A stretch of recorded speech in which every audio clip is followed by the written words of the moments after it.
Hello everyone.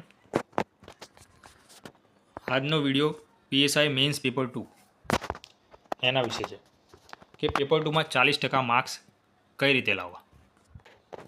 આજનો video એવા લોકો માટે છે ખાસ કરીને કે જે લોકો હજુ પ્રિપેરેશન નવી આ વખતે સ્ટાર્ટ કરી છે અને એમને ડર લાગે છે કે મેન્સમાં કઈ રીતે લખવું, અને બીજા એવા લોકો કે જે ગઈ ભરતીમાં પેપર 1માં 180, 185, 190 સુધીના માર્ક્સ લાયેલા પણ પેપર 2માં ફેલ થયા, એ ક્વોલિફાય નહોતા કરી શક્યા, 40% માર્ક્સ ક્વોલિફાય નહોતા કરી શક્યા.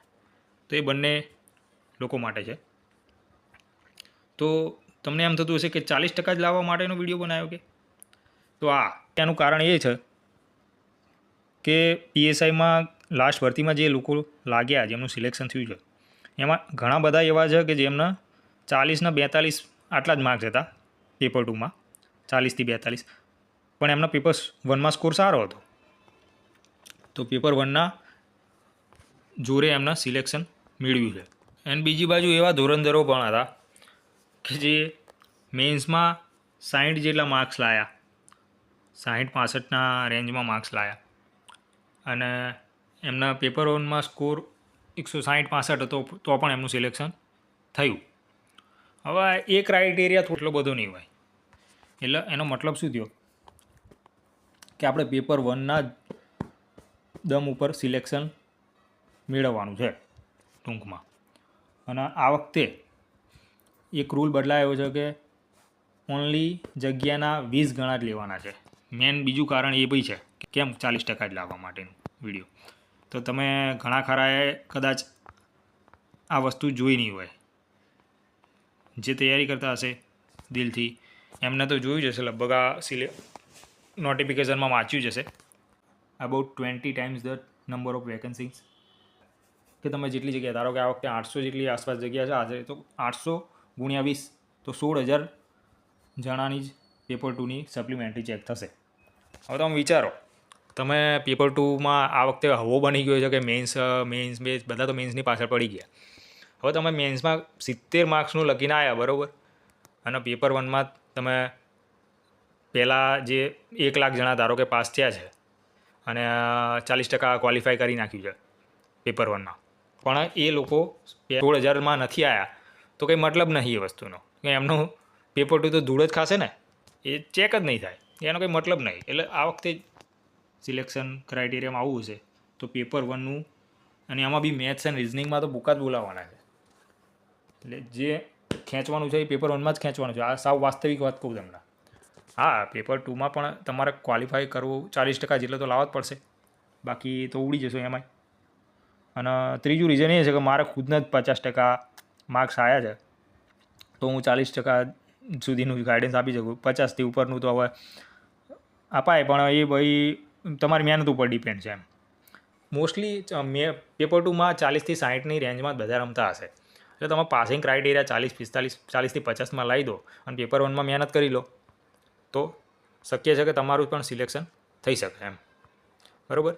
તો આપણા આજના વિડીયોમાં એવો ટ્રાય કરશું કે જે રીતે આપણે મેન્સનું પેપર લખવા બેઠા 3 કલાક માટે, એ રીતે ટ્રાય કરશું સમજાવવાનો કે સ્ટેપ બાય સ્ટેપ કયા કયા ક્વેશ્ચન એટેમ્પ કરવા, કયા પહેલો ક્વેશ્ચન કયો લેવો, બીજો ક્વેશ્ચન કયો લેવો, ટાઈમ મેનેજમેન્ટ કઈ રીતે કરવું, અને ટૂંકમાં સિમ્પલ દેશી ભાષામાં તમને સમજાવીશ કે પેપર કઈ રીતે આખું પૂરું કરવું. તો બેઝિકલી આ વિડીયોનો મેઇન મકસદ તો એ જ છે કે તમારામાં કોન્ફિડન્સ આવે અને મેન્સનો ડર દૂર થઈ જાય. અને એકવાર જો સેલ્ફ કોન્ફિડન્સ આવી જાય માણસમાં તો ગમે એ જંગ જીતી જાય, બરાબર. તો શરૂ કરીએ આપણે. અને હા, બીજી એક વાત કે હવે આ બધું આપણે એક્ઝામમાં કેમ પૂછાય, આ બધી વસ્તુઓ જે 8 ક્વેશ્ચન છે પીએસઆઈ મેન્સ માટેના પેપર 2ના, એ એક્ઝામમાં કેમ પૂછાય, આ વસ્તુ સિલેબસમાં નાખવાનો મતલબ શું, આ સવાલ તમને થવો જોઈએ. બિકોઝ કોઈ પણ ટૉપિક તમે શીખો એ પહેલાં તમે એનો યુઝ શીખી લો ને, કે રિયલ લાઈફમાં એનો યુઝ શું છે, તો તમને એ ટૉપિક આસાનીથી સમજી શકશો, એ બર્ડન નહીં લાગે તમને. તો હું એ પણ સમજાવવાનો ટ્રાય કરીશ ટૉપિક વાઇઝ. આપણે પેપર કઈ રીતે એટેમ્પ કરવાનું એ રીતે સમજતા જશું, સ્ટેપ બાય સ્ટેપ, કે કયો ક્વેશ્ચન લેવો એ રીતે સમજતા જશું, અને એના યુઝ પણ શીખતા જશું કે આ ટૉપિક મને પીએસઆઈમાં કઈ જગ્યાએ કામ લાગશે, કેમ છે આ સિલેબસમાં, એ બધી વસ્તુ હું તમને સમજાવવાનો ટ્રાય કરીશ. તો ચલો ચાલુ કરીએ તાણે. ટોટલ 8 ક્વેશ્ચન છે, 3 કલાકનો ટાઈમ છે, 100 માર્ક્સનું પેપર છે, બરાબર. એમાં ગુજરાતીમાં નિબંધ, ગદ્યાત્કરણ, સંક્ષેપીકરણ, પત્રલેખન, અહેવાલ લેખન, ઇંગ્લિશમાં પ્રેસી રાઇટિંગ, કોમ્પ્રેહેન્શન અને ટ્રાન્સલેશન ગુજરાતી ટુ ઇંગ્લિશ, બરાબર. આટલી વસ્તુ છે. અને આમાં બી ગદ્યાર્થ અને સંક્ષેપીકરણ તો ઇંગ્લિશમાં પણ છે, એટલે ઇંગ્લિશમાં તો કશું છે જ નહીં, એટલે ઇંગ્લિશનો ડર તો કાઢી જ નાખો. ઇંગ્લિશમાં ખાલી ટ્રાન્સલેશન છે, બીજું તો કંઈ જ નહીં. એટલે ટોટલ આમ ગણવા જઈએ ને તો 6 ટોપિક થયા કહેવાય. એટલે તમારો તૈયાર, અને એમાં બી ફોર્મેટ તો 3 જ છે, નિબંધ, પત્ર અને અહેવાલ. બીજું તો કંઈ નહીં, ઓલું બધું તો પેપરમાં આપેલું જ હશે ને તમારે લખવાનું છે. તો સ્ટેપ બાય સ્ટેપ કઈ રીતે એટેમ્પ કરવું એ પહેલાં આટલી વસ્તુ થોડીક ધ્યાનમાં રાખી લો કે ગમે તે થઈ જાય આપણે પેપર પૂરેપૂરું લખવાનું છે. અને બીજી વસ્તુ કે ફોર્મેટ મગજમાં ફિક્સ કરી દેવાના. પત્ર લેખેલ, અહેવાલ લેખના જે ફોર્મેટ હોય એ હું તમને આપું અંદર, એ જ લખી દેવાના. બીજા કંઈ કરો ગોખી જ મારવાના, સિમ્પલ ને દેશી ભાષામાં કહું તો. બીજું કંઈ તમારે ગોતવા જવાની જરૂર જ નહીં હતા. ત્રીજું કે કીવર્ડ્સ ખાસ લખવા. અને કીવર્ડ્સ માટે શું એ પોલીસ રિલેટેડ મટીરિયલ છે એ બધું હું તમને આ છેલ્લે મેં કીધેલું છે કે ડેટા લખી રાખો. એ બધા કીવર્ડ્સ આવા અને એના અંડરલાઇન કરવાના. અને બની શકે તો સ્કેલનો યુઝ કરીને અંડરલાઇન કરવા. એને એક પેજમાં 4 થી 5 અંડરલાઇન કરી શકાય, બહુ વધારે પડતી નહીં કરવાની, નકર તો પછી આખું પેજ અંડરલાઇન લાગશે, બરાબર. અને બને એટલું સ્વચ્છ પ્રેઝન્ટેશન કે તમે બની શકે તો સારા અક્ષર કાઢવા. મારા બી એટલા બધા તો નહીં જ આવતા, આ તમે ધીમે ધીમે લખ્યા એટલે સારા અક્ષર આવે. બાકી સ્પીડમાં લખવા જો તો મારે બગડી જાય છે. પણ ટ્રાય એવો કરો કે લીટીઓ ત્રાસી ના જાય, એવું બધું ધ્યાન રાખવું. અને સ્પેસ વર્ડ્સની વચ્ચે, લાઇનની વચ્ચે સ્પેસિંગ ઇક્વલ સારી રહે એમ. ટૂંકમાં સ્વચ્છ પ્રેઝન્ટેશન ઇટ મેટર્સ, આ મેટર કરે છે. જો તમારી જોડે ડેટા અને કોન્સેપ્ટ કન્ટેન્ટ નથી ને પણ તમારું પ્રેઝન્ટેશન સારું છે ને, તો પ્રેઝન્ટેશન જેનું સારું છે ને એ વધારે માર્ક્સ મળશે એને.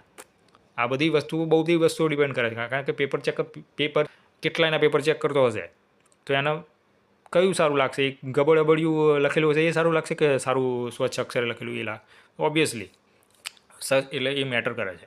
એમાં બી માર્ક્સ તમારા વધી જાય, 1-2 વધુ મળી જાય તો આમાં તો ક્યાંય ને ક્યાંય પહોંચી જાઓ તમે. હવે 5મી વસ્તુ એ છે કે પોલીસ રિલેટેડ મેક્સિમમ ડેટા તૈયાર કરીને જુઓ. કારણ કે ગઈ વખતે જે પૂછાયા હતા નિબંધને ટોટલી જેટલી બી વસ્તુ પૂછાઈ હતી એ પોલીસની આસપાસ જ બધું ફરતું હતું. અને તમારા જોબ બી એ જ કરવાની છે તો તમને રિયલ લાઈફમાં બી હેલ્પફુલ થશે. એટલે બધું ટૂંકમાં કરંટમાં જે યોજના હોય, ફેમસ અધિકારીના સ્ટેટમેન્ટ હોય, પછી આપણા સ્ટોરી એ ટાઈપની કોટ્સ એના રિલેટેડ એ બધું એક ડાયરી બનાવી દેવાની કે એમાં લખી નાખવાનું એમ. અને એના ગોખી જ મારવાના, યાદ રાખી લેવાના એમ ટૂંકમાં. એટલે તમને બધે કામ લાગશે લખવામાં. એનાથી તમારી ઇમ્પ્રેશન બધા બીજા કરતાં વધારે અલગ પડશે કે યસ આને આ છોકરાને સ્ટેટ બધી ખબર છે એમ, ટૂંકમાં અવેર છે. ગપ્પા મારવા એના કરતાં આ બધું તૈયાર કરીને લખો તો એની અલગ ઇફેક્ટ પડે. અને આ સિવાય એથિકલ વોકેબ એટલે કે ફિલોસોફિકલ જે ટ્રાન્સલેશન જે પૂછાતા હોય છે એના માટે જે વોકેબ હોય ને 50 થી 60 વર્ડ એવા અઘરા જે વારંવાર રિપીટ થતા જ હોય છે એ હું બતાવું અત્યારે જે ગઈ વખતે ભરતીનું આપણે પેપર જોઈશું એ પ્રમાણે કે શું કેવા વર્ડ હોય છે અને એ વસ્તુઓ લખી લેવી અને ટ્રાન્સલેશનમાં એ કામ લાગશે. આ નીચે મેં એક્ઝામ્પલ બી આપેલા છે કે જો તમારે જોવા હોય તો ગાંધીની નૈતિકતા અને સત્યના પ્રયોગો આવી બુકોમાં આવા વર્ડ તમને મળી રહે. એ બુકો અત્યારે ફેંદવા જવાની જરૂર નહીં. આ બધી વસ્તુ ચેટ જીપીટીમાં તમે સર્ચ મારશો તો બી તમને વર્ડ મળી રહેશે કે એથિકલ વોકેબ માટે નૈતિક મૂલ્યોના મોરલ વેલ્યુઝ એ બધા વોકેબ રેડી રાખવા અને એ બધી વસ્તુ યાદ રાખી લેવા એમ ટૂંકમાં કામ લાગશે.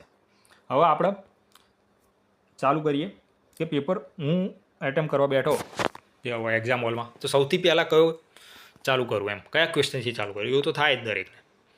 તો પહેલાં પેપર તમારે એકવાર આખું થોરેલી વાંચી લેવું, આમ જોઈ લેવું પત્તા ફેરવીને કે કઈ રીતનું છે એમ. આખું પેપર અઘરું છે ચાલુ એવું બધું મગજમાં નહીં લેવાનું પણ ટૂંકમાં આવી રીતે ફેરવીને જોઈ લેવાનું. અને સૌથી પહેલાં તમારું નજર તો એસે ઉપર જ પડશે. ધારો કે આ ગઈ વખતનું પેપર છે બરાબર, તો તમારું 5 એસે પૂછાય છે તો એમાંથી આખું પેપર જાણે તમે એટેમ્પ કરશો શરૂઆતથી માંડીને છેક સુધી તો એસે તો છેલ્લે જ રાખવાનો. પણ તમારે ટોપિક સિલેક્શન ત્યાં સુધી થઈ જવું જોઈએ કે આ મારા આ વસ્તુ લખવાની છે, સિલેક્શન ખાલી એક થઈ જવું જોઈએ. કારણ કે અને એ સિલેક્શન તેના ઉપરથી તમે કરી શકશો કે તમારી જોડે જેના રિલેટેડ વધારે કન્ટેન્ટ હોય કે મને આ ટોપિક વિશે વધારે કન્ટેન્ટ છે 5માંથી તો એ હું લખીશ. બસ ખાલી એટલું ફિક્સ કરી દેવાનું અને પછી તમારે આવી જવાનું મેન મુદ્દા ઉપર કે ક્યાંથી લખવાનું ચાલુ કરવું આવું મારે. તો આપણે સિમ્પલ દેશી માતૃભાષામાં જ ચાલુ કરવાનું. મેન મકસદ શું આ વિડીયોનો? કોન્ફિડન્સ બિલ્ડ કરવાનો. ઘણા એવા હશે કે તમને આપશે કે સજેશન, અને એ બી સાચું જ હોય, એવું કંઈ ખોટું નહીં હોતું કે ઇંગ્લિશથી ચાલુ કરો. સ્ટાર્ટિંગમાં તમારું મગજ ફ્રેશ હોય તો ઇંગ્લિશથી ચાલુ કરો તો બીજા કરતાં વધારે સારું લખી શકો ને આવું એ બધું હોય, અને એ સાચું જ હોય, એવું કંઈ ખોટું નહીં. પણ આપણને તો આવડતું જ નહીં, આપણે ખાલી 40% માર્ક્સ જ લાવવાના છે, એ રીતે લખવાનું ટ્રાય કરવાનું. બરાબર, ચાલુ કરવાનું ગદ્યાર્થ ગ્રહણથી. બરાબર, ગદ્યાર્થ ગ્રહણ ચાલુ કરીએ આપણે. તો પહેલો ક્વેશ્ચન આપણે અટેમ્પ કરશું ગદ્યાર્થ ગ્રહણ. તો એમાં જે ક્વેશ્ચન આપેલા હોય નીચે, ક્વેશ્ચન જોવાનો અને ફકરો જોવાનો. ડાયરેક્ટ ફકરા ઉપર જતું રહેવાનું. ક્વેશ્ચનમાં જે વસ્તુ આપેલી હોય એ ફકરામાં જઈને અંડરલાઇન કરતું રહેવાનું કે આ વસ્તુ છે, એ રીતે અંડરલાઇન અને 2 વખત ફકરો વાંચો એટલે તમને ખ્યાલ આવી જ જશે. એટલે ક્વેશ્ચન જોતું રહેવાનું અને ફકરામાં એ વસ્તુ ડાયરેક્ટ ટ્રિગર થઈ જાય એ અંડરલાઇન કરી દેવાની, અને બસ એના ઉપરથી જવાબ લખી દેવાનો. સિમ્પલ જ છે, આ વસ્તુનો કંઈ જ નહીં. મતલબ ગદ્યાર્થ ગ્રહણ રોકડિયા માર્ક જ છે. બરાબર, એ તમને અંદરથી મળી જ રહે. એ તમારે ક્યાં બીજું કોઈ એના માટે કન્ટેન્ટ લેવાનું યાદ રાખવાની જરૂર નહીં. હવે આમાં તકલીફ ક્યાં પડે? કદાચ આવા પ્રશ્ન પૂછાઈ જાય. ધારો કે 3.1 વકીલ અને બેન્કરની દલીલો પૈકી કઈ દલીલ તમને સ્વીકાર્ય છે, શા માટે? પછી આ વાર્તાનું શીર્ષક અને આ છેલ્લો જે ક્વેશ્ચન છે કે આ વાર્તા પરથી તમને કયો સંદેશ લેવાનું પસંદ કરશો. તો આ બધા આવા ક્વેશ્ચન પૂછાય ને તો એ વેરી કરે ટૂંકમાં. એ તો પોતપોતાના મંતવ્યો અલગ અલગ હોય, એટલે એમાં કોકને વધારે માર્ક મળે, કોકને ઓછા માર્ક મળે, પણ ટૂંકમાં લખી નાખવાનું, તમને ફકરામાંથી એ વસ્તુ મળી જશે, હાર્દ મળી જ જશે. એટલે એનો માર્ક્સ તમારો ક્યાંય જશે નહીં. ટૂંકમાં એવરેજ જે માર્ક્સ મળતા હોય છે એ તો મળી જ જશે, 5-6 જેટલા. ત્યાં આપણું ગદ્યાર્થની વાત પૂરી થઈ જાય. હવે વાત કરીએ કે આ વસ્તુ રિયલ લાઈફમાં આપણને ક્યાં ઉપયોગી થાય, કેમ ગદ્યાર્થ ગ્રહણ મૂક્યું છે સિલેબસમાં. ગદ્યાર્થ ગ્રહણ મૂકવાનો મતલબ શું? તો આપણે કોઈ બી વસ્તુ વાંચીએ, અખબાર કે નોટિસ ગમે એ વાંચીએ, છાપું કે એવું કંઈ, તો એનો અર્થ એક જ ફેરે સચોટ રીતે સમજવા માટે, એટલે તો કે તમારી રીડિંગ સ્કિલ છે કેવી છે એ જાણવા માટે. તમને અત્યારે ખ્યાલ હશે ગુજરાત સરકાર છે ને અત્યારે રીડિંગ કેમ્પેન ચલાવે છે 3 થી 8 ધોરણના વિદ્યાર્થીઓ માટે. એવા રીડિંગ કેમ્પેન. શું એનું કારણ? કે એની રીડિંગ કરવાની ક્ષમતા કેવી છે, તમારું દરેક વિષયનું તમે રીડિંગ કરી શકો છો કે નહીં કરી શકતા, અને ઝડપી તમારે વાંચવાની સ્પીડ, સમજવાની શક્તિ, એ બધું તો આના ઉપરથી તપાસાય છે. બરાબર, એના માટે જ મૂકેલું હોય છે. હવે આવી નવી સેમ વસ્તુ ઇંગ્લિશમાં છે. ઇંગ્લિશમાં આવે છે પ્રેસે રાઇટિંગ, એટલે પ્રેસે ક્યાં કોમ્પ્રેહેન્શન આવે છે. સેમ નિયમ લાગુ પડે છે, આમાં કશું જ નથી. આમાં બી એવું જ છે કે ક્વેશ્ચન જોવાના અને ફકરામાં ટ્રિગર કરી દેવાના, લાઇન કરતું રહેવાનું, અને એમાં વાક્ય રચના જે રીતે પૂછાતી હોય એ જ કાર્ડમાં લખી દેવાનું. વાત પતી ગઈ. 2 ટોપિક પૂરા આપણા, 20 માર્ક આવી ગયા, પતી ગયું. ચાલો 20 માર્કનું લખાઈ ગયું. એટલે લખવાનું એટલે ટૂંકમાં ગદ્યાર્થ ગ્રહણ પહેલું લખવાનું. હજુ તો ડાયરેક્ટ ઓલું કોમ્પ્રેહેન્શન નહીં લખી દેવાનું, પહેલું આપણે ગદ્યાર્થ ગ્રહણ લખીએ. બરાબર, હવે બીજો ટોપિક કયો લખો એ જોઈએ. તો બીજો ટોપિક આપણે લઈશું સંક્ષેપીકરણ. બધાને બીક લાગે કે યાર સંક્ષેપ તો બહુ અઘરું પડે આમને તેમને, તો કંઈ જ નથી. સંક્ષેપીકરણમાં બી કંઈ જ નથી. તો 260, 64, 65 જેટલા બી શબ્દો છે આઈડિયા, એના ભાગ્યા 3 કરી દેવાના. અને તમને લાગે કે યાર આ શબ્દો આટલા જ હશે, અંદર વિશ્વાસ ના આવતો હોય કે આ કદાચ ભૂલમાં પ્રિન્ટિંગ મિસ્ટેક લખાઈ ગયું હોય, તો શું કરવાનું? આ લાઇન જે પહેલી લાઇન છે, ધારો કે 1, 2, 3, 4 એવી રીતે ગણી લેવાના. કે પહેલી લાઇનમાં તત્વજ્ઞાનથી ગણો 1, 2, 3, 4, 5, 6, 7, 8, 9, 10. 10 શબ્દો એક લાઇનમાં જેટલી શબ્દો છે અને લીટીઓ ગણી લેવાની કે 1, 2, 3, 4, 5, 6, 7, 8 એવી રીતે ગણી લેવાનું. ધારો કે માની લો કે આ 180 થાય છે, તો ભાગ્યા 3 કરી દેવાના. તો તમારે કરવાનું 180 ભાગ્યા 3 એટલે 60 શબ્દોમાં તમારે તમારું સંક્ષેપીકરણ કરી નાખવાનું. બસ આ જ વસ્તુ છે. તો સંક્ષેપીકરણ કઈ રીતે કરવું? સંક્ષેપીકરણમાં શું વસ્તુનું ધ્યાન રાખવું? તો એમાં જો ઉદાહરણ હોય, પછી પેલા ઉદાહરણો બધા કાઢી જ નાખવાના. જે ઉદાહરણો આપેલા હોય, પછી તમારું વિશેષણ હોય, ક્રિયા વિશેષણ હોય, આ બધી વસ્તુ કાઢી નાખવાની. એટલે બહુ બધા આપેલા હશે એ બધું નીકળી જશે. મેન હાર્દ જે મેન શબ્દો હોય ને એ ના કપાવા જોઈએ, બસ એ જ લખી નાખવાના હોય આમાં, બીજું કંઈ હોતું નહીં. અને નીચે એક મસ્ત શીર્ષક લખી દેવાનું સંક્ષેપીકરણ પત્યા પછી. એ અમુક લોકોને એવું થતું હોય છે કે આપણે ક્યાં ક્વેશ્ચનમાં શીર્ષક લખવાનું આપેલું જ છે તો તમે લખવું ના, એ ભૂલ નહીં કરવાની. શીર્ષકના બી માર્ક મળે છે, અને કૌંસમાં પેલું લખીએ ને આશરે આટલા શબ્દો, આપણે આટલું સંક્ષેપીકરણ કરે. ધારો કે 180 ભાગ્યા 3 તો 60 શબ્દોનું આપણે સંક્ષેપીકરણ કર્યું, તો નીચે શીર્ષક લખવાનું અને બીજા કોર્નરમાં આશરે 60 શબ્દો એવું લખી નાખો. એટલે લાગશે એક જાતું ફોર્મેટ જ થઈ ગયું કહેવાય સંક્ષેપીકરણનું. એટલે પેલા પેપર ચેક નહીં બીજા કરતાં જો બીજાએ નહીં લખ્યું હોય ને તમે લખ્યું હશે તમને વાક્સ મળશે બધા બરાબર. એટલે એ બધી વસ્તુ જ આમ કામ જરૂરી છે એમ. હવે આનો ઉપયોગ શું રિયલ લાઈફમાં એ બી જોઈ લઈએ. તો મેન ઉપયોગ છે સમયની બચત. હવે તમારા પોલીસની જોબ કરો તો તમારા ઉપરી અધિકારી કોઈ વસ્તુનો રિપોર્ટ મોટો હોય એના રજૂ કરવાનો હોય એમની સામે કે કઈ બાબત છે, તો એની જોડે ટાઈમ ના હોય તો સમયની બચત. તો તમને એનો મેન હાર્દ જે એનો ક્રક્ષ કહેવાય એના મહત્ત્વની વાત મુખ્ય વાત કપાય નહીં એ રીતે એને સમજાવવાની હોય. એટલે આ વસ્તુ આ સ્કિલ તમારામાં હોવી જોઈએ. એના માટે તમારા એક્ઝામમાં આ પૂછાય છે બરાબર, બીજું કશું નહીં. અને આજે અમુક આમાં શબ્દ સમૂહની એવું બધું ઉપયોગ પણ એ બધું અત્યારે કરવાની જરૂર નહીં કંઈ, કારણ કે એ બધું કરવા જશે તો તમને આવડતા હોય તો શબ્દ સમૂહ એડ કરી શકો, મોટા વાક્યના નાનામાં કરી શકો એવું બધું. પણ આ ટૂંકમાં આ રીતે કરવાનું એટલે તમને એવરેજ માર્ક મળી જાય બરાબર. આપણે અત્યારે 40% લાવવા પર જ ફોકસ કરવાનું પહેલાં. બાકી બધું તમે મહેનત કરતા જાઓ, જેમ પ્રેક્ટિસ કરતા બધું પ્રેક્ટિસના જ વિષય છે. જેમ પ્રેક્ટિસ કરતા જાઓ એમ આવડતું જાય અને ઇમ્પ્રુવમેન્ટ આવતું જાય, બીજું કશું નહીં હોતું અઘરું.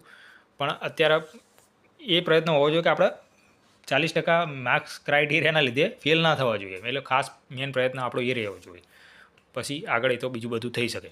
સંક્ષેપીકરણ પતી ગયું. હવે આવું જ આવશે ઇંગ્લિશમાં. સેમ નિયમ છે, કશું જ નથી. આવું ફોર્મેટ જે મેં કીધું એ. અને એમાં શું કરવાનું, ઇંગ્લિશમાં ટાઇટલ ઉપર લખી લેવાનું બરાબર. આપણે ગુજરાતીમાં નીચે ટાઇટલ લખ્યું હતું શીર્ષક, ઓલામાં ઉપર લખી દેવાનું. અને આમાં કંઈ નીચે આશરે આટલા શબ્દો એવું કંઈ લખવાનું જરૂર નહીં, ઉપર શીર્ષક લખી દેવાનું એમાં બસ. તો એ બી પતી ગયું. આ કોમ્પ્રેશન છે, જો આ સેમ જ છે. એટલે તમારા 4 ટોપિક પતી ગયા. ગદ્યાર્થ ગ્રહણ ગુજરાતીમાં, ઇંગ્લિશમાં બરાબર, જે ઇંગ્લિશમાં કોમ્પ્રેહેન્શન કહે છે એ, અને સંક્ષેપીકરણ અને પ્રેશર રાઇટિંગ. બીજો ક્વેશ્ચન આપણે સંક્ષેપીકરણ કર્યો. હવે ત્રીજો કયો કરવાનો, તો ત્રીજો ક્વેશ્ચન કરવાનો ઇંગ્લિશનો. એક ક્વેશ્ચન ઇંગ્લિશનો લઈ લેવાનો કે આઈડિયા જે કોમ્પ્રેહેન્શનવાળો છે એ. ત્રીજો ક્વેશ્ચન એ એટેમ્પ કરી લેવાનો. અને ચોથો આપણે આવી જવાનું. ચોથો ક્વેશ્ચન આપણે એટેમ્પ કરવાનો છે પત્ર. અને પાંચમું અહેવાલ. પત્ર અને અહેવાલ. હવે પત્ર લેખનમાં કશું નહીં, આ ફોર્મેટ જે મેં ઔપચારિક અને અનૌપચારિક જે લખ્યું છે એ તમે તમારી રીતે નોટમાં લખી દો. આ બી મેં બી છે ને ક્યાંક ને ક્યાંક યુટ્યુબમાં ગૂગલ કરીને બધા રેફરન્સ બહુ બધાના ગાઈડન્સ લઈને જ મેં આ બધું ભેગું કર્યું છે. મને બી કંઈ જાતે તો મેં બનાવ્યું નહીં. મેં બી આવી રીતે કોકને ટોપર્સની ને બધું વિડીયો જોઈ જઈને આ નોટ્સ રેડી કરી છે. અને તમે આ નોટ્સ યુઝ કરી શકો એમ. આ ફોર્મેટ છે એનું, ઔપચારિક પત્રનું ફોર્મેટ છે બરાબર. અબક, સરનામું, વન, આ જે ડિટ્ટો લખ્યું છે એ પ્રમાણે જ લખી નાખવાનું. તારીખ બારીખ બધા અંકો આંકડા રહ્યા ને ગુજરાતીમાં લખવા તો થોડું સારું એમ. આપણે કારણ કે ગુજરાતી ભાષાનું જ લખીએ તો થોરોલી બધું ગુજરાતીમાં લખો તો સારું રહેશે એમ બરાબર. આ જે પ્રતિ પછી અલ્પવિરામ આ બધું ખાસ ડિટ્ટો એનું જ ધ્યાનમાં રાખીને લખી લેવું. આ ફોર્મેટ છે કે પત્રનો હેતુ લખવાનો, જાણ કરવાની, આ બધું પહેલો ફકરો, બીજો ફકરો, ત્રીજો ફકરો, આ 5-6 ફકરા જે છે એ લખવાનું નીચે લિખિતન કરીને પતાવી દેવાનું. આ થઈ વાત ઔપચારિક પત્રની. પછી પત્ર પછી આવશે અહેવાલ લેખન. તો અહેવાલનું બી ફોર્મેટ જોઈ લો કે વચ્ચે ટાઇટલ આવશે, નીચે અંડરલાઇન કરવાની. ટાઇટલ એવું આમ કેચી મૂકો કે ઇમ્પ્રેશન પડે બધા કરતાં અલગ એમ. તમારાથી બનતું હોય તો મૂકી, બાકી સિમ્પલ બી મૂકી શકાય. તમને ક્વેશ્ચન પરથી મળી જાય ટાઇટલ બરાબર. એમાં કંઈ ખાસ મોટી વસ્તુ નહીં. અને જમણી બાજુ કોર્નર ઉપર અહીંયા ટાઇટલની નીચે આવશે તારીખ અને શહેરનું નામ બરાબર. અને પછી લખવાનું ચાલુ કરવાનું. પહેલો પેરેગ્રાફ, બીજો પેરેગ્રાફ, ત્રીજો પેરેગ્રાફ. તમે કોઈ બી મેળાની મુલાકાતે ગયા છો તો કોની સાથે ગયા, કેવું હતું, આ બધું. આ તો ખાલી સિમ્પલ તમને વાત કરું કે મેળાનું ના પૂછાય. આ તો એ રીતનું જોઈએ એમ. અહેવાલનો મતલબ શું કે તમે કઈ વસ્તુ આ જોવા ગયા હતા અને તમારી કેપ્ચરિંગ પાવર શું છે, તમે કઈ રીતે રજૂ કરી શકો છો એમ કોઈ વસ્તુના, એ એનો યુઝ છે રિયલ લાઈફમાં બરાબર. એના માટે પૂછાતું હોય છે આ બધું બસ. તો અહેવાલ અને પત્ર. અને હા, પત્રનો યુઝ આપણે ભૂલી ગયા. તો પત્રનો યુઝ શું છે, તો પત્ર યાર કે અત્યારે તો સારું વોટ્સઅપ ને એ બધું આવી ગયું ને. હવે ટેકનોલોજીનો જમાનો, પત્રનો શું મતલબ, વાત તો સાચી તમારી. પણ જે સરકારી કામકાજ, જે કાનૂની કામકાજ હોય છે તો ત્યાં તો તમારે એ કામકાજ તો નગરપાલિકા હોય, પોલીસ સ્ટેશન હોય, બેંકમાં કોઈ રજૂઆત કરવી હોય તો એ બધી મૌખિક ચાલતી નથી કે ના વોટ્સઅપથી તમે કંઈ કરી શકો. એ યોગ્ય એપ્લિકેશન જે અરજી કરો તમે તો યોગ્ય ફોર્મેટમાં લખવી પડે. એના પત્ર લેખન એ વખતે કામ આવે, એના માટે હોય છે. બીજું તો ઔપચારિક એટલે કોઈ અધિકારીને લગતા હોય, અને અનૌપચારિક એટલે તમારા સગા સંબંધી, મિત્ર, પરિવાર એવા નથી પૂછાતા, પણ કદાચ એ બી પૂછાય તો એનું બી ફોર્મેટ હું તમને બતાવી દઉં. બરાબર, આ થઈ ગયું, અહેવાલ થઈ ગયું. અને અનૌપચારિકનું ફોર્મેટ છે કે એમાં વિષય નહીં આવે ખાસ, અને આ પ્રતિ નહીં આવે, અને વિષય નહીં આવે, એટલું આવે છે એમાં, બીજું કશું નહીં. અને બીજું આ લખવાનું જે વસ્તુ હોય કે શું લખવાનું આ બધું, બરાબર, અને લિખિત, આટલી વસ્તુ આવે. અનૌપચારિકતાનો શું યુઝ એ બી જોઈ લઈએ કે શું એનો. તો અત્યારે વોટ્સએપના જમાનામાં તમે મેસેજ કરો અને જે પહેલાં પત્ર લખતા હતા એ બંનેમાં જમીન આસમાનનો ફરક છે. એ જે તમારા સંબંધો હોય એમાં મીઠાશ આવે એનાથી. અને આપણે એક વસ્તુ એક્ઝામ્પલ તરીકે જોઈએ તો કે કોઈ આપણને વોટ્સએપમાં ઇન્વિટેશન મોકલે લગ્નનું કે ગમે, તો તમે એટલું એને સિરિયસલી ના લો. અને ઘરે જે ઓલી ફિઝિકલ જે કંકોત્રી આવતી હોય છે, તો એ કેટલી આમ ઇફેક્ટ લાગે કે હા આપણને કંકોત્રી મળી, તો એ વધારે એટ્રેક્ટ કરે, આમ ઇફેક્ટિવ કહેવાય એમ. એટલે બસ એના માટે જ હોય આ બધી વસ્તુ. તો એ રિયલ લાઈફમાં એનો યુઝ થઈ ગયો, બરાબર. આગળ હવે બીજું કયો નેક્સ્ટ ટોપિક, કેટલા ટોપિક પતી આપણે? ગદ્યાર્થ પતી ગયો, પહેલો આપણે ગદ્યાર્થ લખ્યો, બીજો સંક્ષેપ લખ્યો, ત્રીજો ઇંગ્લિશનું કોમ્પ્રેઝન લખ્યું, પછી ચોથું પત્રલેખન લખ્યું, અહેવાલ લેખન લખ્યું. હવે આવશે પાછું આપણે સ્વિચ કરશું. હવે આપણે ગુજરાતીમાં પતી ગયા બધા ટોપિક, ખાલી નિબંધ બાકી છે, એ છેલ્લે લખવાનો છે. હવે કયો રહ્યો? હા, ટ્રાન્સલેશન અને ઇંગ્લિશનો જે પ્રેશર રાઇટિંગ છે એ. હવે તમને આ બેમાંથી તમે ગમે એ લઈ શકો. ધારો કે તમારી જોડે શબ્દો હોય ટ્રાન્સલેશન, તો એ બી લખી લાગવાનું, કાં તો પછી પ્રેશર રાઇટિંગ કરવાનું. હું તો કહું છું પ્રેશર રાઇટિંગ કરી નાખવાનું, કારણ કે એ અંદરથી જ લખવાનું છે. પેલામાં તમને શબ્દો કદાચ ના મળે તો એમ. તો હવે વારો પ્રેશર રાઇટિંગ. તો એમાં બી સેમ જ નિયમ છે, લીટીઓ ગણી લેવાની, શબ્દો ગણી લેવાના, અને ભાગ્યત્રણ કરી નાખવાના, અને ઉદાહરણો એ બધું ઉડાડી દેવાનું. વિશેષણ, ક્રિયા વિશેષણ એ બધું આપેલું એ બધું ઉડાડી દેવાનું. મેન હાર્દ જે આવો હોય એ લખી નાખવાનો, વાર્તા પૂરી. અને એમાં શીર્ષક લખવાનું ઉપર, બરાબર, પતી ગયું. હવે આવ્યો ટ્રાન્સલેશન. તો ગુજરાતીનું ઇંગ્લિશમાં ટ્રાન્સલેશન કરવાનું છે આપણે. ટ્રાન્સલેશન કરતી વખતે ખાસ એ ધ્યાન રાખવું કે જે ટાઇટલ છે, ધારો કે અહીંયા જીવનમાં મૂલ્યોનું મહત્ત્વ, તો એ ટાઇટલ સાચું લખાવવું જોઈએ, કારણ કે એ તમારી ફર્સ્ટ ઇમ્પ્રેશન કહેવાશે. The importance of values in life, બરાબર, એનું ટાઇટલનું આપણે કરી નાખ્યું ઇંગ્લિશમાં. અને આમાં શું છે, ભાવાનુવાદ કરવાનો. ભાવાનુવાદ એટલે બેઠું આ જે લીટી આપી બેઠું લખવાનું જરૂર નથી. તમને મતલબ ખબર પડી જાય હાર્દ કે વાક્યનું શું કહેવા માગે છે, તો તમે તમારી રીતે ઇંગ્લિશમાં લખી શકો. હવે આમાં લોકોને પ્રોબ્લેમ એ આવતો હોય છે કે સાલું લખવું કઈ રીતે ઇંગ્લિશમાં મોતિયા મરી જાય છે. તો એનું કારણ મેન એ છે કે એમનું વોકેબ નથી હોતું, શબ્દ ભંડોળ ઇંગ્લિશનું જે કહીએ એ. અને ગ્રામેટિકલી તો જો કે ટેન્સિન્સ ને એવું બધું બેઝિક આવડતું હોય તો કદાચ ચાલે, એનાથી બી કામ ચાલી જતું હોય. સબ્જેક્ટ, વર્બ, ઓબ્જેક્ટ એ પેટર્નમાં લખવાનું હોય એ તો થઈ જાય, પણ આવા વોકેબ નથી. આવો પેરેગ્રાફ પૂછાય તો ભલભલાના મોતિયા મરી જાય કે આવા શબ્દો લાવવા ક્યાંથી? આ સત્ય, ઈમાનદારી, કરુણા, આદર ને આ બધું શું છે કે? સંવાદિતા, એકતા, ઈમાનદારી, આ બધું શું છે કે? એટલે આ નૈતિક મૂલ્યો. એટલે એવો ટ્રાય કરો, કદાચ આવા નવા પૂછાય ફકરા આગળ, તો એથિકલ વોકેબ એટલે ફિલોસોફિકલ આ જે કહેવાય વોકેબ, એ તમે 50થી 60 વર્ડ એવા લખી નાખો જે વારંવાર પૂછાતા હોય, રિપીટ થતા હોય. તમે પ્રેક્ટિસ કરતા હોય તો ફકરામાં જુઓ કે આવા વર્ડ રિપીટ થાય છે, તો એના સ્પેલિંગ સાથે સાચા લખી નાખો, અને સ્પેલિંગ સાચા લખાવો જુઓ, તો તમારી ઇમ્પ્રેશન સારી પડશે, બરાબર. હવે તમારે જો પેપર ચેક કરતો હશે તો આ મેન તમારા જે શબ્દો જશે ને એ ચેક કરશે તો તમને માર્ક મળી જશે. અને ટાઇટલ સારું હશે, સાચું હશે. ટાઇટલ તો સાચું જ લખવાનું ટ્રાય કરવાનું એમ, એ ખોટું ના લખાવું જોઈએ, નકર રોંગ ઇમ્પ્રેશન પડે એમ, નેગેટિવ ઇફેક્ટ એની. પછી એની ઇફેક્ટ ખોટી માર્ક્સમાં પડે, એટલે એ ધ્યાન રાખવાનું, બરાબર. તો પતી ગયું. હવે ટ્રાન્સલેશનનો યુઝ શું છે ભાઈ, કેમ મૂક્યું છે ટ્રાન્સલેશન? તો એ જ છે કે બહુભાષી કૌશલ્ય. તમને કે સ્કિલ આ બધી શું કહેવાય, એક કરતાં વધારે લેંગ્વેજ આવડે છે. ઇંગ્લિશ પૂછાય તો તમે પાછા આપો એમ, બરાબર. પતી ગયો આપણો 7 ટોપિક પૂરા થઈ ગયા. હવે આ 7 ટોપિક પતાવતા તમારા હે ને 2 કલાક થશે દરેકમાં. ધારો કે જો ગદ્યાર્થ ગ્રાઉન્ડમાં તમે 15 મિનિટ આલો, ઇનફ છે, 15 મિનિટમાં પતી જ જાય. અને પછી આવશે સંક્ષેપીકરણમાં થોડી 20 મિનિટ લો, તો એ સંક્ષેપીકરણમાં 20 મિનિટ લીધી. પછી કોમ્પ્રેન્શનમાં જે ઇંગ્લિશનું છે એમાં 15 મિનિટ લેતો, અને પત્ર અને અહેવાલમાં 15 મિનિટ લો. ખાલી સંક્ષેપીકરણમાં થોડી વાર લાગે, બાકી બધામાં કશું ના લાગે. અને આ બધું પતાવતા તમારા 2 કલાક થાય. છેલ્લે તમારી જોડે 1 કલાક વધશે, અને 1 કલાક ઇનફ છે, મોર દેન ઇનફ છે એસે લખવા માટે, બરાબર. તો હવે આપણો બચ્યો છેલ્લો ટોપિક એસે. જોઈએ કે એસે આપણે આ બધી વસ્તુ લખતા હતા, 70 માર્ક સુધીનું પેપર આપણું લખાઈ ગયું, બરાબર. તો ત્યાં સુધીમાં તમારા મનમાં કે એ વસ્તુ ક્લિયર થઈ જવી કે હું કયા વિષય ઉપર એસે લખીશ. હવે છેલ્લે એવું ના થવું જોઈએ મેં તો કર્યું જ નહીં હજુ નક્કી, એવું ના થવું જોઈએ. તમારે નક્કી થઈ જવું જોઈએ કે હા હું આ ટૉપિક ઉપર મારી જોડે કન્ટેન્ટ છે અને જેમાં કન્ટેન્ટ વધારે પડ્યું હોય એ લખવું સારું. મેં અમુક જગ્યાએ એવું પણ સાંભળ્યું હોય કે અઘરો ટૉપિક સિલેક્ટ કરો તો બધાથી અલગ માર્ક મળે, એવું બધું આવું આપણે ખ્યાલ નથી, કદાચ મળતા બી હોય. પણ તમારી જોડે કન્ટેન્ટ જ નહીં હોય તો અઘરો ટૉપિક કરીને શું કરશો સિલેક્ટ એમ. તો તમારી જોડે જેમાં કન્ટેન્ટ વધારે હોય એ સિલેક્ટ કરવાનો, એ ટૉપિક સિલેક્ટ કરશો તમે એટલે તમને કંઈક તો લખતા આવડશે ને એમ. હવે માની લો કે આવા એસે પૂછાઈ ગયા. હવે આ ગઈ વખતેનું પેપર ભલે પેપર 1 ઇઝી હતું પણ પેપર 2માં બધાના પરસેવા છૂટી ગયા હતા પેપર 2 પૂરું કરતાં અડધાના પેપર જ પૂરું નહીં થયું કે આ શું પૂછ્યું આવું બધું એમ. તો આવા એસે હવે તમારી એસેમાં તમને કંઈ જ નહીં આવડતું, ધારો કે બ્લેન્ક એકદમ કશું જ નહીં આવડતું કે લખું ક્યાંથી, તો શું કરવું? અને તમને થોડું ઘણું આવડે છે તો શું કરવું એની વાત કરીએ, બરાબર. હવે ધારો કે આવો એસે પૂછાઈ ગયો ફિલોસોફિકલ.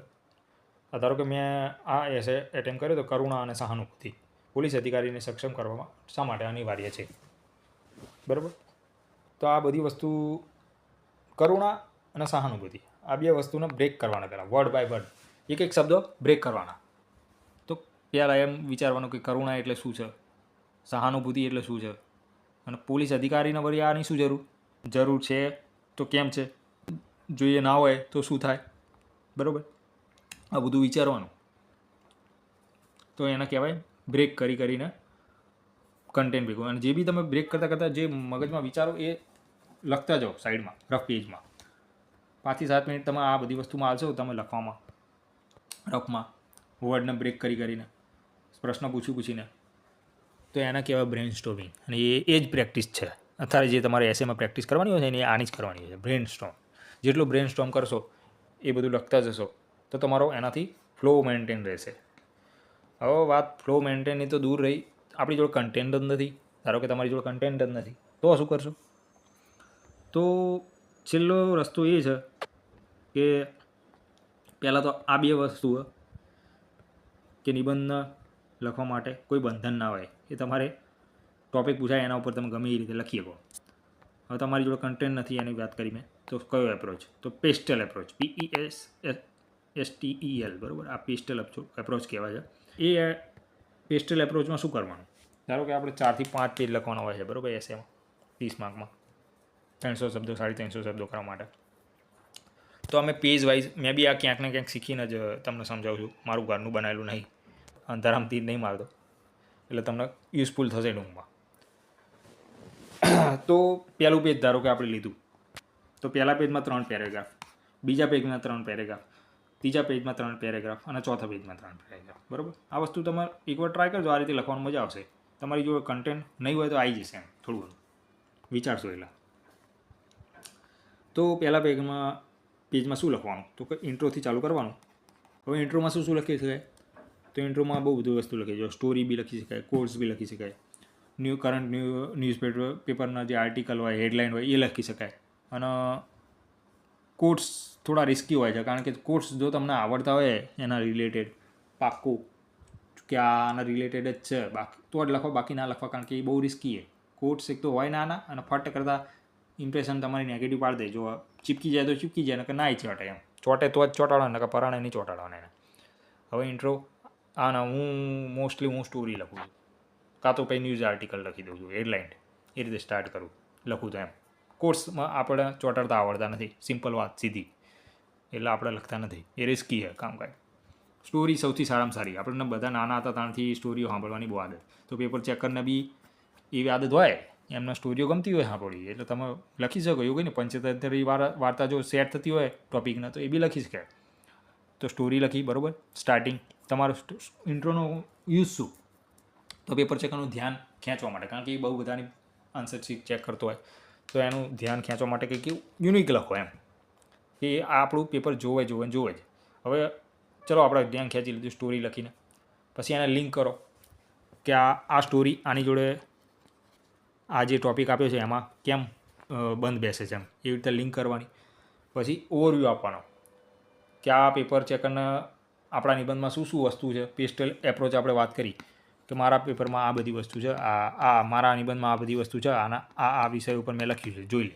એટલે પેપર છે આપણને ખબર પડે કે ખ્યાલ આવી જાય કે ઓકે આ ઓવરવ્યૂ આપ્યો આને કે પહેલા પેજમાં આ બધી વસ્તુ લખી ગઈ એક ફકરામાં 3 ફકરા પૂરા. બીજું પેજ આવશે ત્યાંથી આપણે બીજું અને ત્રીજું પેજ બોડી પાર્ટ કહેવાશે. બોડી પાર્ટમાં શું લખું તો પેસ્ટલ એપ્રોચ કહેવાય છે. આ સિમ્પલ ઇઝી મેથડ છે જો તમારી પાસે કન્ટેન્ટ નથી તો. પિસ્ટલનો પહેલો મતલબ પી ફોર પોલિટિકલ, રાજકીય કન્સિક્વન્સીસ શું છે, ઇકોનોમિકલ શું છે, સોશિયલ શું છે, ટેકનોલોજીકલ શું છે, એન્વાયરમેન્ટલ શું છે, લીગલ કે કોન્સ્ટિટ્યુશન બેઝડ, લો બેઝડ. બરાબર, આ વસ્તુ લખવાની. ટોપિકને તોડવાનો અને આવા એસ્પેક્ટ એના રજૂ કરી દેવાના. જો તમારી જોડે કન્ટેન્ટ નથી તો આ વસ્તુ યુઝ થઈ શકે એમ. અને પછી ચોથા પેજમાં ગ્લોબલ લેવલનું કોઈ એક્ઝામ આપી દેવાનું જે ઇન્ટરનેશનલ લેવલે આ ટૉપિકને રિલેટેડ હોય. અને એન્ટીથેસિસ એટલે નિબંધ જે ટૉપિક આપણે લખીએ છીએ કે આમાં પોઝિટિવ આસ્પેક્ટ લખ્યા હોય તો એક પેરેગ્રાફ નેગેટિવ પણ લખવાનો, વિરોધાભાસ એમ કે માત્ર આમ નહીં આમ પણ, એવું એ ટાઈપનું લખવાનું આપણે ગુજરાતીમાં. બરાબર.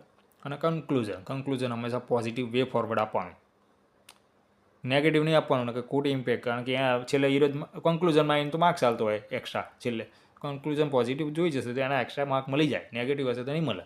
બધી વસ્તુ થઈ એસે આપણો પતે. હવે ધારો કે તમારા પીએસઆઈમાં કયો એસે પૂછાઈ શકે તો એના માટે જો તમે પ્રેક્ટિસ નથી કરી તો તમારે ખાલી 5 થી 10 એવા એસે ટૉપિક લઈ લેવાના કે જે તમને લાગે કે આ પૂછાઈ શકે એમ. અને હા, એક વસ્તુ રહી ગઈ કે આ પેસ્ટલ એપ્રોચ ઇઝી તો છે પણ આ ફિલોસોફિકલ જે એસે જે ગઈ વખતે પૂછાયા હતા, ફિલોસોફિકલ નિબંધ જે પૂછાઈ ગયા તો એમાં કામ નહીં લાગે. કારણ કે એમાં બધી તર્ક વિતર્કો બધા જબરા જાતના એ રીતે મૂકવાના હોય છે. તો તમારે જીએસ બેઝ જોડે પૂછાશે જીએસ તો એમાં કામ લાગશે, પણ ફિલોસોફિકલમાં કામ નહીં લાગે કારણ કે એમાં ફ્લો તૂટી જશે. તો એમાં યુઝ નહીં કરવાની પેસ્ટલ એપ્રોચ. બરાબર. એમાં પછી વર્ડ બ્રેકિંગ, આપણે એક વર્ડ બ્રેક કરીને બ્રેન સ્ટોર્મ કરતું જવાનું. અને એમાં તમને કામ લાગશે ફિલોસોફિકલમાં જો પોલીસના નૈતિક મૂલ્યો એમાં બધું કામ લાગશે. તો પોલીસ રિલેટેડ જે બી ડેટા છે ને, મેં તમને કીધો તો 5મો નંબર ઓલું યાદ રાખવાનું કે પોલીસ રિલેટેડ ડેટા એ અહીંયા કામ લાગશે. ક્યાં કામ લાગશે કે ગમે ત્યાં તમારે કોઈ યોજના લખવી છે, તમારે લખવી હોય તો એક છે કોમ્યુનિટી પોલીસિંગમાં શું હોય છે કે પબ્લિક અને પોલીસ વચ્ચેનો ટ્રસ્ટ બિલ્ડઅપ કરવા માટેનો એક એ વિચાર છે. અને એ વિચારના ઉપરથી એક કાર્યક્રમ ચાલુ કરેલો, સુરક્ષા સેતુ કાર્યક્રમ. બરાબર, એ છે. પછી એસપીસી કેડેટ યોજના છે એના અંતર્ગત. પછી એ રીતે પોલીસ મિત્ર યોજના બી છે. બરાબર. અને સાંત્વના કેન્દ્ર હોય છે કે મહિલાઓ, વૃદ્ધો અને બાળકો માટે સ્પેશિયલ એના માટેનું જ હોય છે. પછી મહિલાઓ માટે સી ટીમ, ભીમયાપ, આ બધા ઉદાહરણ એમાં લખી શકાય. પછી અત્યારે હાલમાં જ રિસેન્ટલી ગુજરાત પોલીસ ગાંધીનગર દ્વારા જે ઇનિશિયેટિવ ચાલુ કરાવ્યું છે આખા ઇન્ડિયામાં, એ પહેલી ઇનિશિયેટિવ છે કે સાયબર આશ્વસ્ત કરીને એક મુહિમ ચાલુ કરી છે આપણે એ પોતે, કે સાયબર ક્રાઇમ જે બી થતા હોય તો એના રિલેટેડ જે શું પગલાં લેવાની બધું એમાં આપેલું છે. આ ઉપરાંત તમે અત્યારે કરંટમાં જે પોલીસ ઓફિસર હોય, ફેમસ પોલીસ ઓફિસર, એના સ્ટેટમેન્ટ લઈ શકો, એ બી લખી શકાય ઉદાહરણ તરીકે. પછી જૂના પોલીસ ઓફિસરો જે ભૂતકાળમાં થઈ ગયા હોય ફેમસ, તો ધારો કે કિરણ બેદીએ શું કામ કરેલા, એ બધા જે તિહાડ જેલનું એમનું કામ છે એ ઉદાહરણમાં લખી શકાય. અમુક જગ્યાએ નૈતિક મૂલ્યવાળો કોઈ પૂછાય તો એ રીતે લખી શકાય કે એમને કાયદો અને કરુણા બેલેન્સ કરીને તિહાડ જેલમાં સુધારાવાદી કાર્ય કરેલું, આવું બધું લખી શકાય. બરાબર, એમનું એક્ઝામ્પલ સેટ કરી શકાય. કિરણ બેદી એ ઉપરાંત આપણા આઈપીએસ શું કહે અજીત ડોવાલ NSA છે એનું ઉદાહરણ બી લઈ શકાય. પછી એ ઉપર જુલિયો રિબેરિયો કરીને એક સ્ટ્રિક્ટ પોલીસ ઓફિસર હતા, પંજાબ ક્રાઇસિસ વખતેનું એમના કામ બહુ સરાહનીય છે. પછી lady IPS officer Samyukta Parasar કરીને એક મેડમ છે, એમના રાજકારણની ચિંતા કર્યા વગર, એમની પરવા કર્યા વગર જે પગલાં લીધા ક્રાઇમ ખતમ કરવા માટેના એ બી લખી શકાય. મધ્યપ્રદેશમાં એક અત્યારે હાલ ડીએસપી સંતોષ પટેલ કરીને છે, એ યુટ્યુબ ચેનલ થકી આવી રીતે અવેરનેસ ફેલાવતા હોય છે અને ગરીબ જે બાળકો હોય એમના શિક્ષણ માટે હેલ્પ પણ કરતા હોય છે. એ સિવાય સફીન હસન સર આપણા અમદાવાદમાં ટ્રાફિક પોલીસમાં હતા, તો એમના કયા કયા સારા સારા કામ કર્યા એ બી લખી શકો તમે, બરાબર. આ સિવાય તમે કોઈ સારા ઇનિશિયેટિવ જે લીધા હોય, સુધારાવાદી પગલાઓ, ધારો કે આપણે લાઈવ એક્ઝામ્પલ અહીંયા અમદાવાદ સાબરમતી જે સેન્ટ્રલ જેલ દ્વારા જે જેલના ભજ્યા છે અમદાવાદના, એ સારામાં સારું સુધારાવાદીમાં એક્ઝામ્પલ ટાંકી શકાય, બરાબર. બસ તો એવું એક્ઝામ્પલ ટાંકશો તો તમારો અહેવાલ અને બધી આ કામ લાગે, બરાબર. ટૂંકમાં અહેવાલમાં બી કામ લાગે, બધે કામ લાગે, પત્રમાં બી કામ લાગે, નિબંધમાં તો કામ લાગે જ, બરાબર.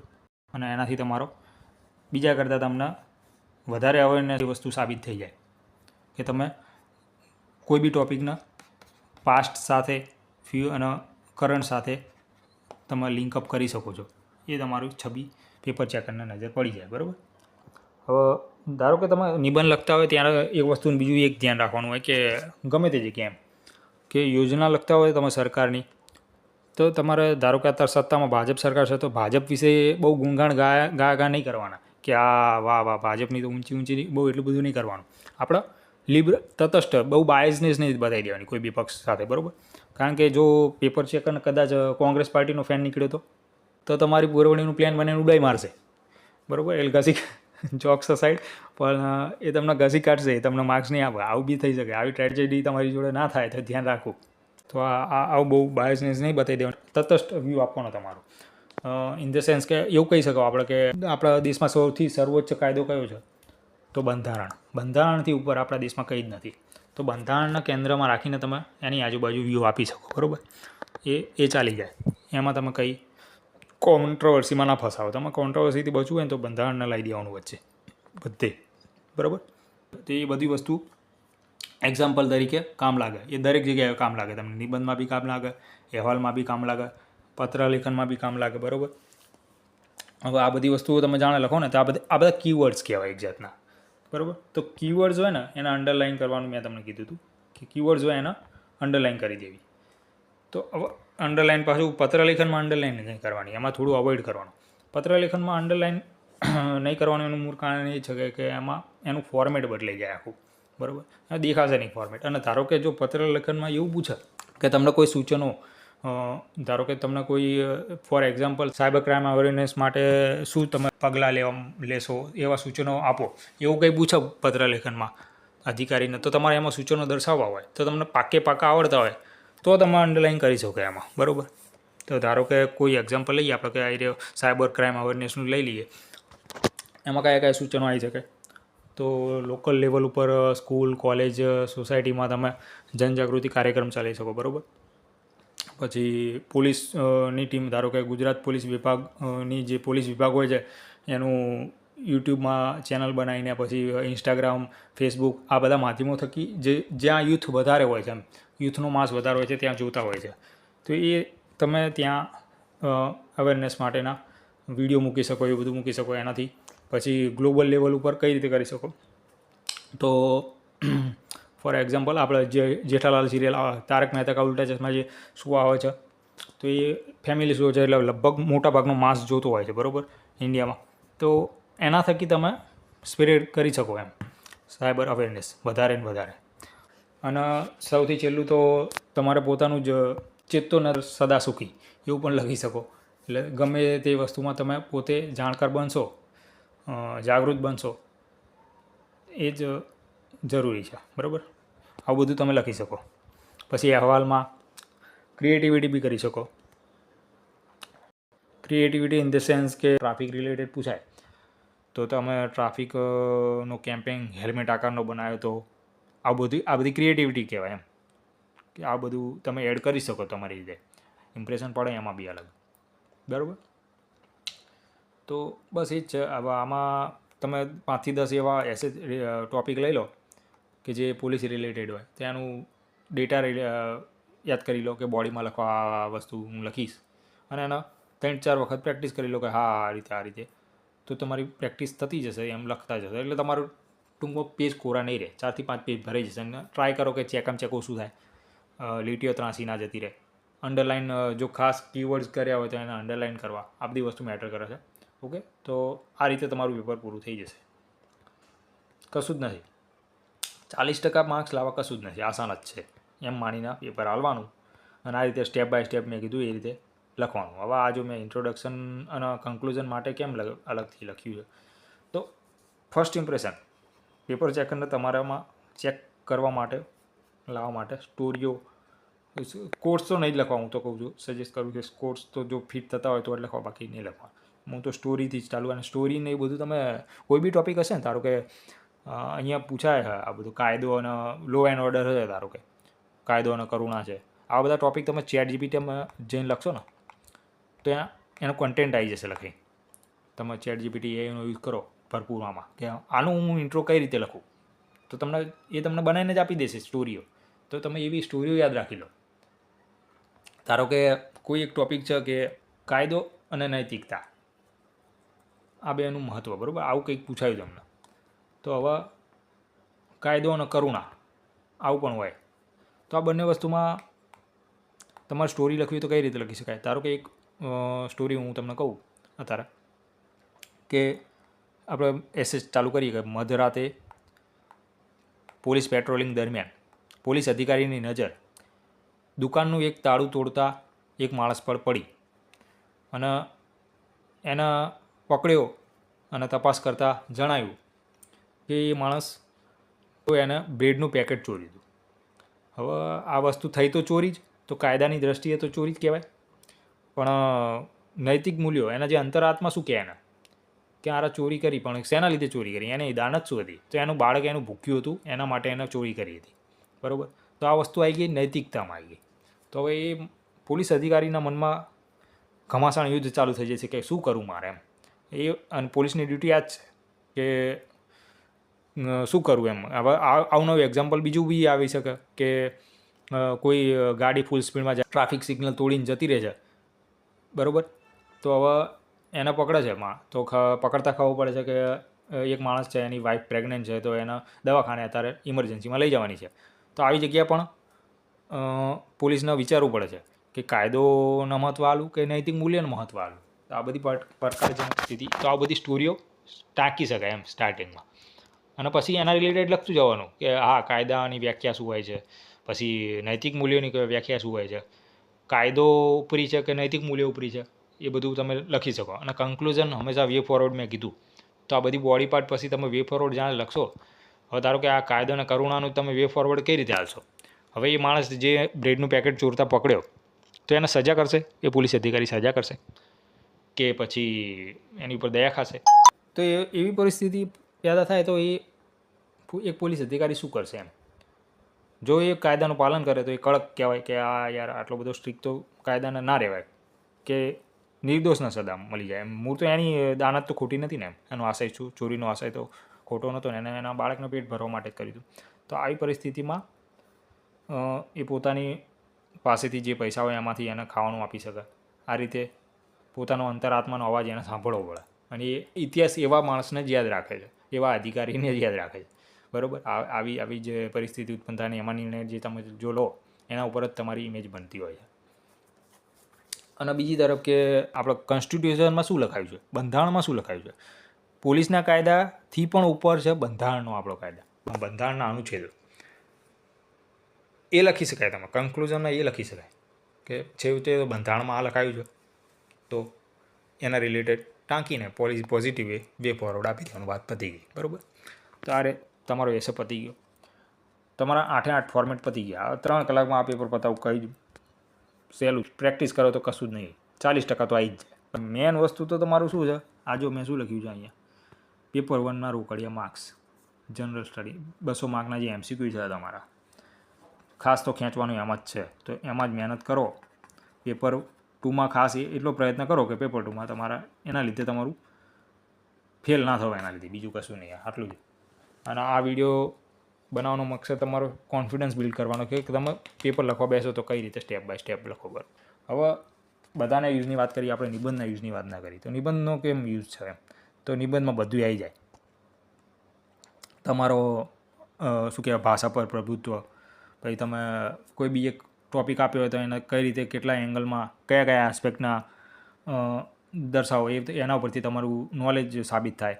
તમારી અભિવ્યક્તિની કળા સ્કિલ કે તમે કઈ રીતે રિપ્રેઝન્ટ કરી શકો છો, આ બધી વસ્તુ એના ઉપરથી સાબિત થાય. પછી તમે જે છેલ્લે કન્ક્લુઝન આપો છો એના ઉપરથી તમારું વ્યક્તિત્વ સાબિત થઈ જાય કે આ તમે કેવા માણસ છો, તમે પોઝિટિવ છો, નેગેટિવ છો, આ બધી વસ્તુ એમાંથી મળતી હોય. એટલે આ બધી વસ્તુ સિલેબસમાં ક્યાંક ને ક્યાંક એનો યુઝ હોય એટલે નાખી હોય. તો તમે એનો યુઝ શું છે એ સમજીને કરો છો તો તમને તૈયારી કરવામાં બર્ડન નહીં લાગે ટૂંકમાં.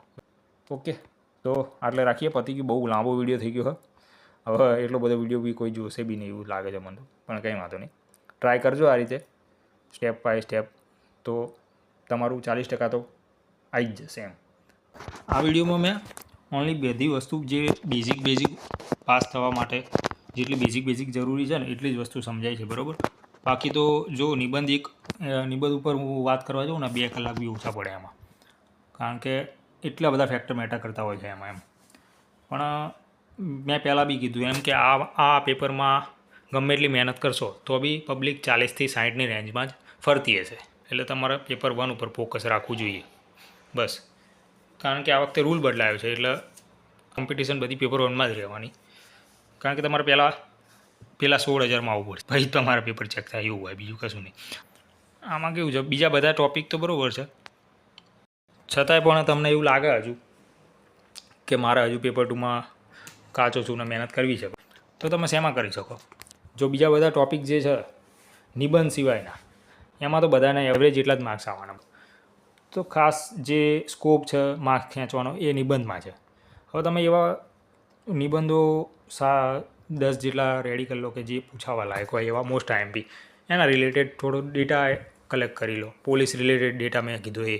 પછી તમે બીજું શું કરી શકો, ટોપર્સની કોપી હોય જે જૂના પેપરો એમના, એ કઈ રીતે લખે છે, એમની ભાષા કઈ છે, એમની લખવાની શૈલી કઈ છે, એ બધું, એમનું ઇન્ટ્રોડક્શન કયું છે, એમનું કન્ક્લુઝન કયું છે, એ બધું તમે શીખી લો. તો શું ઇન્ટ્રોડક્શન અને કન્ક્લુઝન ઉપર તમે કામ કરશો તો કદાચ થોડું ઇમ્પ્રુવમેન્ટ, એમાં માર્ક્સનો સ્કોપ વધી જાય. બાકી તો આટલા દિવસમાં અત્યારે પેપર 1માં જ ફોકસ કરાય, બરાબર. અને જો તમને એક સ્ક્રીનશોટ શેર કરું, એ તમે ખાલી વિડીયો પોઝ કરીને જોઈ લો એકવાર.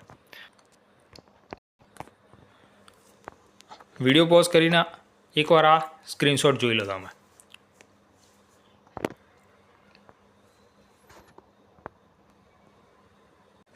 જોઈ લીધો?